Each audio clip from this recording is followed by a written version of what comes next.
Hi. Hola, bienvenidos a este espacio y la idea era hablar un poco sobre la poesía y el proceso creativo y responder algunas de las preguntas que vayan surgiendo. Una de las preguntas que surgieron de una de las alumnas es acerca de una cita de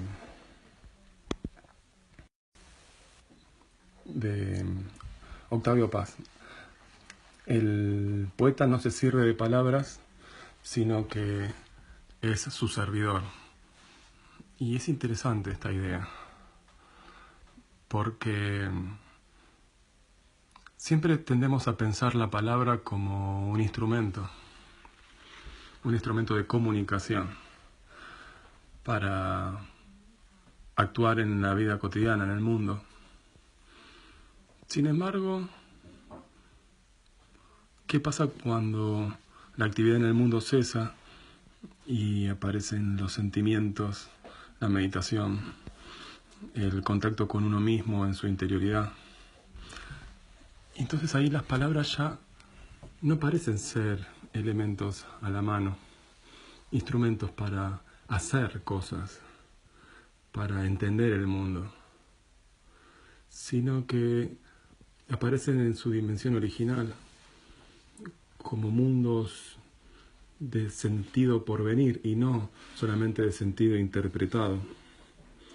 En este sentido, el poeta es un servidor de las palabras.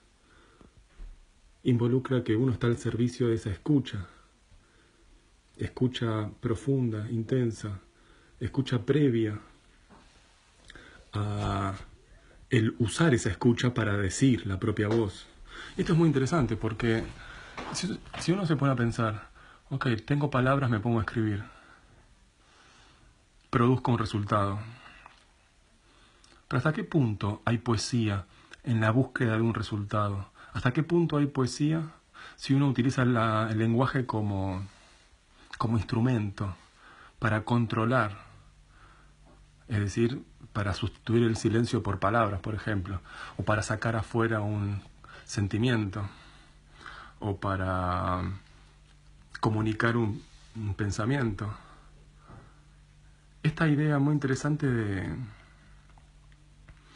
de Octavio Paz, de que uno es el servidor de la palabra y no que uno se sirve de palabras, esta inversión de poder, expone al poeta en una situación de absoluta vulnerabilidad. Y cuando uno realmente acepta la finitud, es posible permitir algo mayor a esa finitud. Si uno acepta el callar, el oído empieza a abrirse. Y cuando el oído se abre, el decir de lo otro empieza a fluctuar. Y en ese decir de lo otro tiene su raíz la poesía.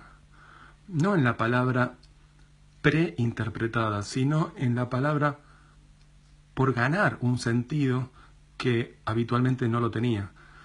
Y una palabra gana sentido en contacto con otras palabras, por ejemplo, en una metáfora. Entonces, de lo que se trata es justamente de utilizar el lenguaje para funcionar en la vida cotidiana, pero en poesía uno es usado por el lenguaje. Uno es usado por el sentimiento, uno es usado por el pensamiento del otro. Entonces, tengamos en cuenta esta idea. Por un lado, tenemos palabras de un lenguaje. Y por otro lado, tenemos este deseo de arrojarnos a la aventura. Pero es la aventura del ser. Para poder decir, uno primero tiene que escuchar. Por eso, volviendo a la frase de Octavio Paz, que no se trata justamente de que el poeta se sirve de palabras, sino que es un servidor de palabras. Esa actitud involucra justamente una sumisión, no un control. Este sería un primer punto, ¿no?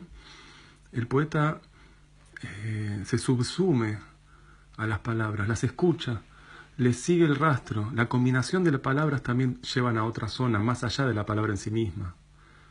Entonces, en este perseguir, en este rumiar, uno podría decir, el bosque a la noche, uno no puede trazar una figura definitiva del lugar en donde uno está, pero uno sabe que se está moviendo y sabe que uno está en el bosque.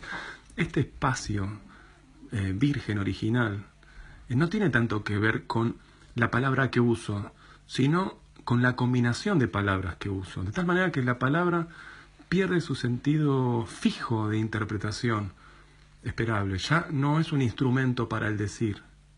Es más bien un espacio para escuchar. Esa es el uso más digno, si uno quiere, que el poeta le puede dar a la palabra. Inaugurar en ellas el espacio de la escucha, resonancias que vienen con esa palabra, ecos profundos, asociaciones. El inconsciente emerge cuando una palabra, por ejemplo, no se conoce el significado. Uno puede jugar con palabras de otro idioma también.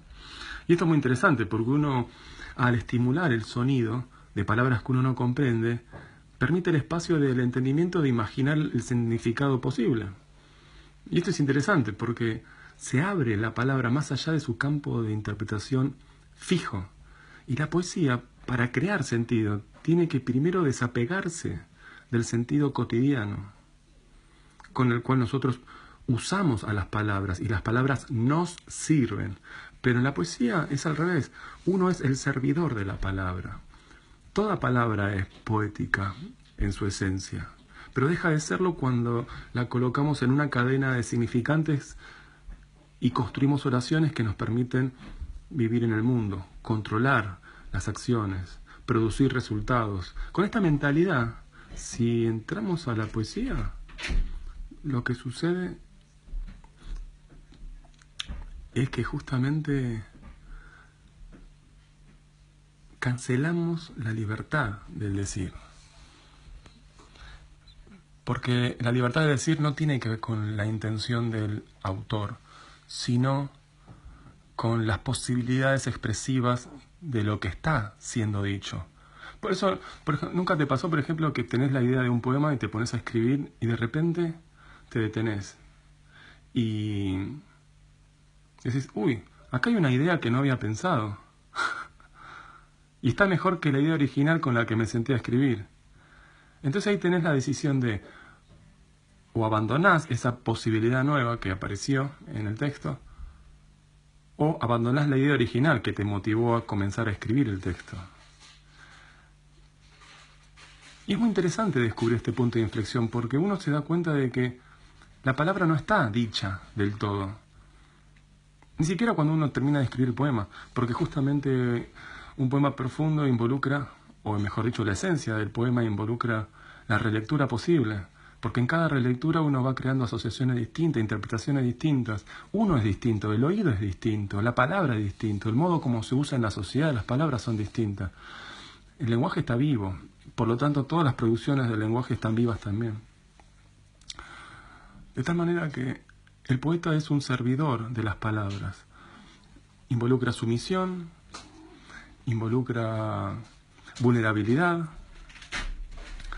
involucra estar escuchando más que estar diciendo. Involucra un no saber.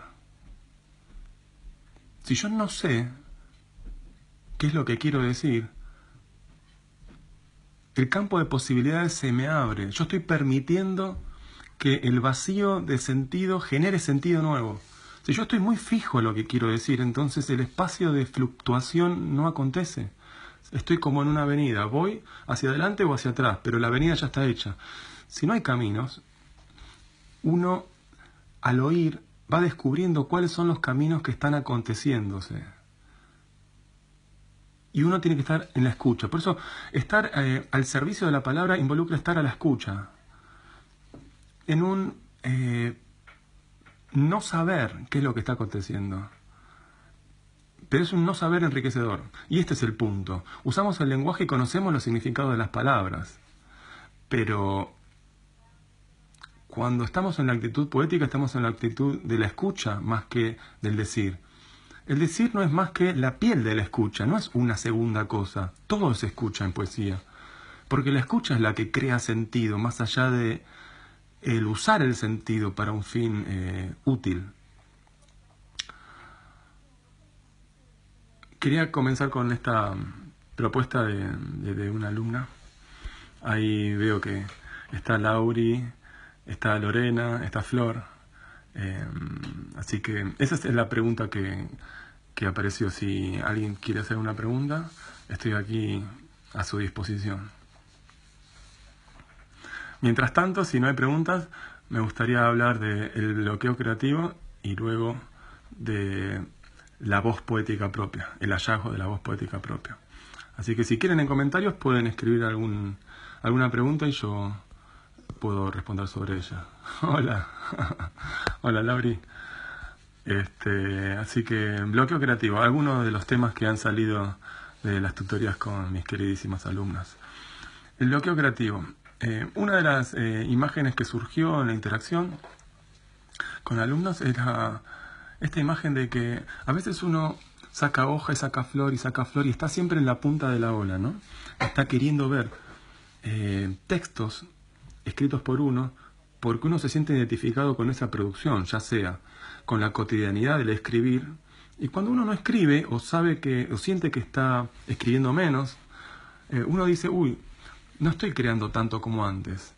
Pero ojo con esto. No hay que confundir no producción de texto con bloqueo creativo. El bloqueo creativo puede no ser solamente el hecho de que uno no está escribiendo, porque uno puede estar pensando y sintiendo. El bloqueo creativo más tiene que ver no tanto con la creatividad, sino con la fuente. Es un bloqueo de la fuente. Flor me dice que está en esa etapa y Laura dice que sí, que son desesperantes. Totalmente. Pero antes de empezar a cuestionar si estoy escribiendo menos o más, no cuantifiquemos el resultado. Más bien dirijamos la mirada hacia la fuente. No es tanto el bloqueo creativo, sino la desconexión con la fuente. Este es el punto. ¿Qué significa estar desconectado con la fuente? Si encontramos una respuesta en esto, quizá podemos encontrar algún indicio de cómo lidiar con el bloqueo creativo. Porque lo importante es cómo interpretamos la experiencia. En principio no hay problemas, hay situaciones. Y el modo como interpretamos y sentimos esas situaciones. Primer punto, entonces. No hay problemas, hay situaciones. Segundo punto, hay que interpretar bien en qué consiste esa situación. ¿Cuál es el indicador que despierta ese sentimiento de estar bloqueado, ¿no? Por ejemplo, si yo vengo escribiendo 3 poemas por día y de repente no escribo ninguno, digo, uy, estoy siendo menos creativo. Pero el problema no es tanto en la cantidad de texto que produzco, sino qué hace que no esté produciendo esa misma cantidad. O bien, si no hay que cambiar el criterio de producción y en vez de escribir mucho, escribir menos, pero con más profundidad, con más intensidad. Entonces, yo creo que toda situación te puede dar un insight para seguir aprendiendo. Entonces, si hablamos sobre el bloqueo creativo, una primera cosa a tener en cuenta es la siguiente. ¿Cómo conectar con la fuente? Muy bien, ¿y cómo volvemos a conectar? Pregunta Lauri. Primero, ¿qué es la fuente y qué significa conectar? La fuente es aquí y ahora. La fuente no es algo profundo, metafísico, filosófico, religioso. La fuente es el ahora. La fuente es tu ahora. ¿Qué estás mirando? ¿Qué estás oliendo? ¿Qué estás tocando? ¿Qué estás oyendo? ¿Qué estás imaginando? ¿Qué estás recordando? ¿A qué estás prestando atención? ¿Qué estás sintiendo? ¿Cuáles son tus emociones? Es el aquí y el ahora. La fuente es conectar con el presente. ¿Qué significa conectar con el presente? Prestar atención, observar, dirigir la mirada a tu propia interioridad, dejar aparecer las cosas. No porque aparezcan frente a tus sentidos, las cosas están allí. Las cosas están allí cuando vos las co-creás. La silla puede estar allí solamente en la medida en que yo le doy la silleidad de nuevas interpretaciones posibles. Como decía Ponge, un poeta francés, hay que darle vida a las cosas no están solamente arrojadas allí. Entonces, ¿cómo se le da vida a la cosa? Observándola, prestando atención, pero no usando la mente. solamente usando los sentidos, como el animal, que no tiene raciocinio y sin embargo está conectado con cada sensación. Una de las preguntas es, ¿cómo volvemos a conectar con la fuente? Estar presente en el aquí y en el ahora. Y permitir que la profundidad suba a la superficie. No rechazar nada. Si tiene que venir un recuerdo, que venga. Si tiene que venir una esperanza, que venga. Si aparece un aroma, que aparezca. No interponer la mente en la profundidad que ya somos. En realidad, no se trata de volver a conectar. Nunca nos desconectamos. Es más, la conexión involucra que hay separación, diferencia. Yo puedo conectar estos dos dedos porque estos dos dedos están separados. Pero si yo tengo un solo dedo, no lo puedo conectar con uno mismo, porque esa unidad involucra que no hay separación. Entonces, en un nivel superior de conciencia, en realidad descubrimos que no es necesaria la conexión, porque solo hay unidad. Es la gran unidad de todo. Hasta el aleteo de una mariposa afecta al titilar de una estrella. Entonces hay una hiperconectividad en todo, pero porque en el fondo hay una unidad en todo. Si conectamos con esa unidad, con ese sentimiento de pertenecer a todo el universo y que todo el universo está dentro de uno también, de a poco empieza a aparecer este valor importante de soy más de lo que creo que soy, porque el pensamiento es el que juzga, estoy desconectado, el pensamiento dice estoy lejos de la fuente, el pensamiento dice quiero escribir más pero no sé cómo. Todo está ocurriendo aquí. La respuesta no está aquí, está aquí. Uno tiene que estar en silencio para que las cosas que ya son aparezcan. O sea que no se trata de adicionar, sino más bien de sustraer. No se trata de conectar tanto con la fuente, sino de reconocer la unidad con la fuente que uno ya es. Reconocer que uno es la fuente, sin hacer ningún tipo de esfuerzo. Lauri pregunta otra vez, ¿será que no estamos bien conectados con el ahora? Totalmente. El ahora es el espacio donde uno puede justamente existir. Vivimos siempre ahora. La fuente es aquello a lo que llego por medio del ahora. Si yo me conecto con el ahora, entonces me estoy conectando con la totalidad de la conciencia, porque siempre la conciencia es ahora. Si yo estoy pensando en el pasado o en el futuro, estoy usando la mente, no la conciencia.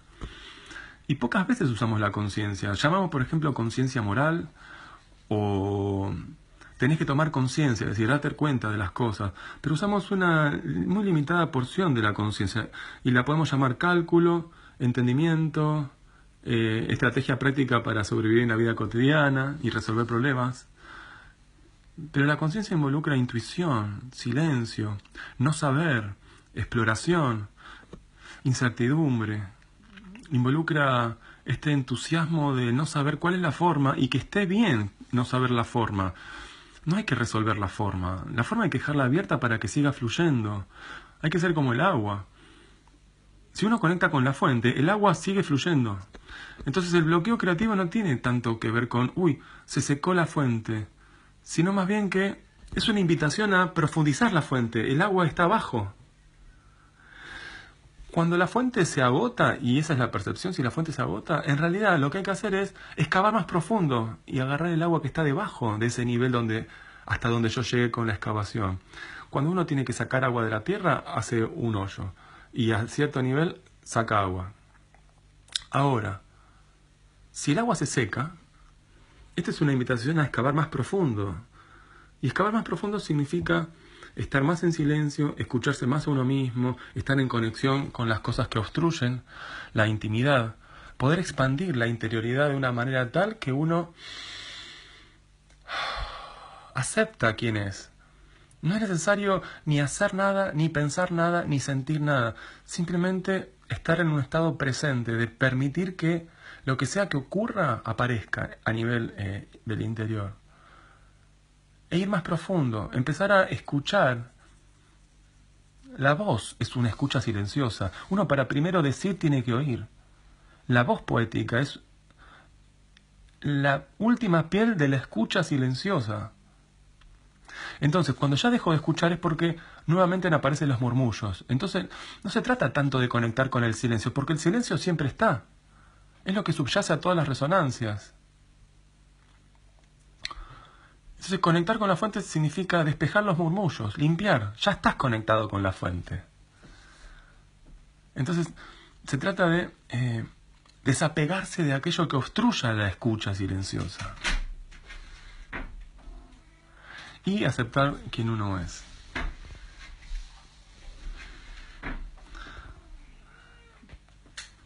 Les agradezco mucho por haber participado y posiblemente nos encontramos la semana que viene. Pueden escribir preguntas en este mismo posteo y yo las voy a tener en cuenta para hacer otro video live. Espero en comentarios si les gustó, si les pareció interesante y toda consulta o pregunta que quieran hacer, ya saben, lo escriben abajo.